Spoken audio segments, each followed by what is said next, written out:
6월 22일 월요일. 이름으로 얻은 것. 먼 길을 떠난 한 나그네가 있었습니다. 그는 등잔 하나와 식량, 그리고 늙은 개 한 마리를 데리고 여행을 하고 있었습니다. 어느 날 해가 저물자 길가의 허름한 헛간을 발견하고 그곳에서 하룻밤을 보내기로 했습니다. 등잔불 아래에서 책을 읽고 있던 중 갑자기 강한 바람이 불어와 등불이 꺼져 버렸습니다. 아쉬웠지만 그는 그대로 잠을 청했습니다. 다음 날 아침, 눈을 뜬 나그네는 충격적인 광경을 보게 됩니다. 함께 길을 걷던 개가 밤사이 죽어 있었던 것입니다.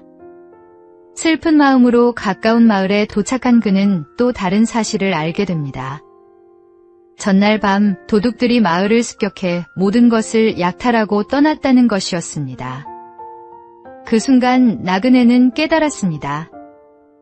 만약 등불이 계속 켜져 있었다면 도둑들은 헛간의 불빛을 보고 찾아왔을 것입니다. 그리고 개가 살아있었다면 짖는 소리 때문에 자신의 위치가 드러났을 것입니다. 그날 밤 그는 소중한 것들을 잃었다고 생각했습니다. 하지만 사실은 그것들이 그의 생명을 지켜준 하나님의 보호하심이었습니다. 오늘의 말씀.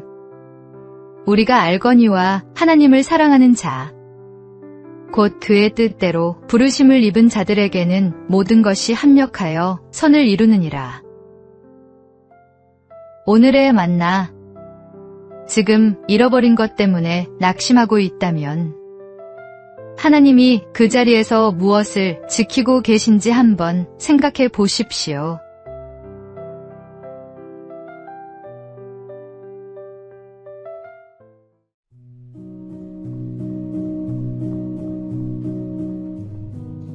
(6월 23일) 화요일.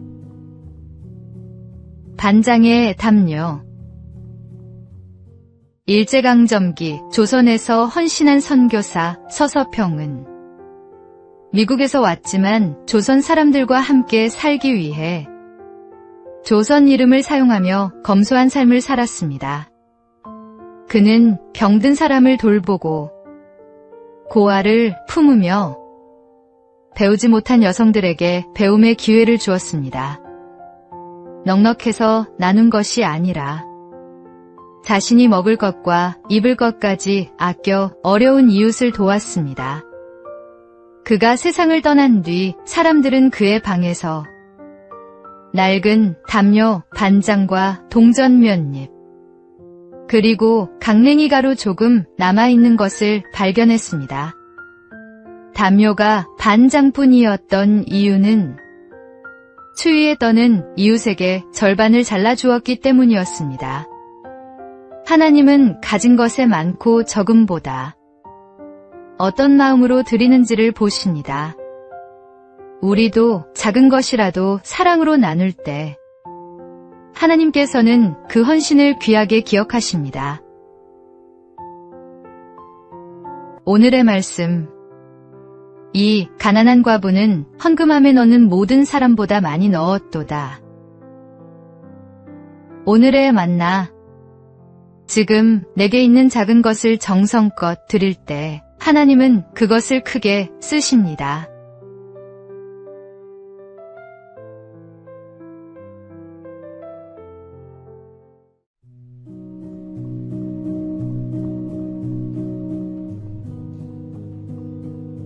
(6월 24일) 수요일. 낙타 발자국의 지혜. 사막을 지나던 한 장사꾼이 귀중한 낙타를 잃어버렸습니다. 낙심하고 있던 그에게 한 노인이 다가와 말했습니다. 그 낙타는 오른쪽 눈이 보이지 않고 왼쪽 앞발을 절며 앞니가 부러져 있지요? 장사꾼은 깜짝 놀랐습니다. 그리고 노인이 낙타를 훔쳤다고 생각해 재판관에게 끌고 갔습니다. 재판관이 어떻게 알았는지 묻자 노인은 이렇게 대답했습니다. 길가의 풀을 보니 한쪽만 뜯어먹은 흔적이 있었고 발자국을 보니 한쪽 다리를 절고 있었습니다. 또 풀잎 가운데가 남아있어 앞니가 부러진 것도 알 수 있었습니다. 노인은 낙타를 본 것이 아니라 남겨진 흔적을 통해 사실을 판단했던 것입니다. 우리도 종종 보이는 것만으로 사람을 판단할 때가 있습니다. 성경은 말씀합니다. 듣기는 속히 하고 말하기는 더디 하라. 상대의 이야기에 귀를 기울이는 것이 지혜이며 사랑의 시작입니다. 오늘의 말씀. 듣기는 속히 하고 말하기는 더디하며 성내기도 더디하라. 오늘의 만나. 판단하기 전에 먼저 귀를 여십시오.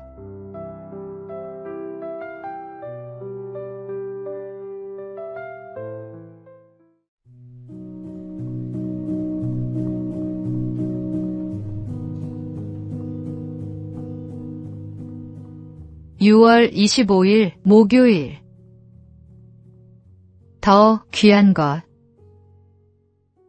1950년 12월 한국전쟁 당시 흥남부두에는 남쪽으로 피난하려는 수많은 사람들이 몰려 있었습니다. 그때 한 미국 화물선의 선장은 놀라운 결정을 내립니다. 배에 실려있던 귀중한 군수물자를 모두 내리고 대신 피난민들을 태운 것입니다. 원래 많은 사람을 태울 수 없는 화물선이었지만 무려 1만 4천 명의 피난민이 배에 올랐습니다. 그리고 항해 중에는 5명의 아기가 태어나는 기적 같은 일도 일어났습니다. 그는 물질보다 생명을 더 소중히 여겼고 그 선택은 수많은 사람에게 새로운 삶을 선물했습니다. 예수님은 말씀하셨습니다.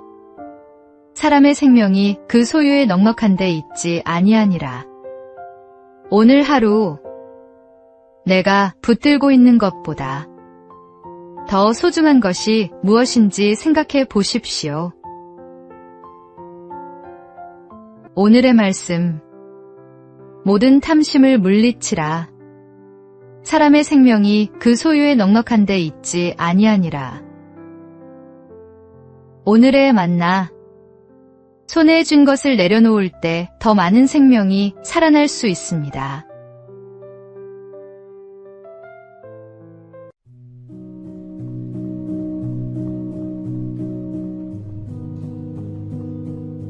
(6월 26일) 금요일. 광야가 길이었다. 골리앗을 쓰러뜨린 영웅. 우리는 다윗을 보통 그의 승리와 영광을 먼저 떠올립니다. 하지만 하나님께서 다윗을 왕으로 세우시기 전에 그에게는 길고 외로운 광야의 시간이 있었습니다. 사울 왕의 추격을 피해 동굴과 산속을 떠돌며 하루하루를 살아가야 했습니다. 두려움도 있었고 억울함도 있었으며 미래가 보이지 않는 답답함도 있었습니다. 그러나 다윗은 자신의 감정을 숨기지 않았습니다. 그는 하나님 앞에 눈물을 흘렸고 탄식했고 때로는 질문하며 마음을 솔직하게 쏟아놓았습니다. 하나님은 광야의 시간을 통해 그의 믿음을 다듬으시고 왕의 자리에 설 준비를 시키셨습니다. 우리의 삶에도 광야 같은 시간이 찾아옵니다. 기도해도 응답이 없는 것 같고 앞길이 보이지 않아 낙심할 때가 있습니다. 하지만 기억하십시오. 지금 우리의 광야도 하나님의 손 안에 있습니다. 하나님은 오늘도 그 광야 한가운데서 우리를 만나 주시고 가장 좋은 길로 인도하고 계십니다. 오늘의 말씀. 곧 여호와의 말씀이 응할 때까지라. 그의 말씀이 그를 단련하였도다. 오늘의 만나. 광야는 하나님을 가장 깊이 만나는 자리입니다.